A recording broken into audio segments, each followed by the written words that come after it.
अनंतपुर फांडी कर्मचारी भाग्य सुताक्षरे बालेश्वर जिला सोर थाना अंतर्गत अनंतपुर ठारे सरकार तरफ एक बीट हाउस खोल किंतु अनंतपुर एक स्पर्शकतार अंचल एवं एही बीट हाउस रे केस संख्या अधिक चोरी डकायती केस संख्या अधिक होबारु एही बीट हाउस को सीधासलख एक आदर्श थाना रे सरकार पक्षरु घोषणा करा जायतिला। सेही अनुसार थाना कार्य जोरसोर आगे चली। अनंतपुर अंचल रे ड्रग्स चोरा देशी मद एवं चोरी डकायती दिनकु दिन वृद्धि पाउथिबारु अनंतपुर बीट हाउस को एक भंगा टाटा सुमो दिया जायछि, जहाकि एही गाड़ी रे पुलिस राति रे पेट्रोलिंग करिवो।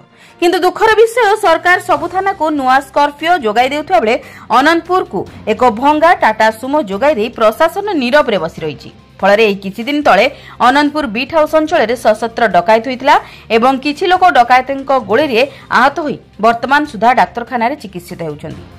एणु एही भंगा गाड़ी को नहीं अनंतपुर पुलिस राति रे किपरि पेट्रोलिंग करिवो ताहा सर्वसाधारणक मनरे प्रश्नवाची सृष्टि करछि। जेउठी पुलिस रो भाग्य सुताक्षरे सेही पुलिस जनसाधारण को की सुरक्षा दबो। अनंतपुर आत्मानंद दास को रिपोर्ट, जन अधिकार लाइव।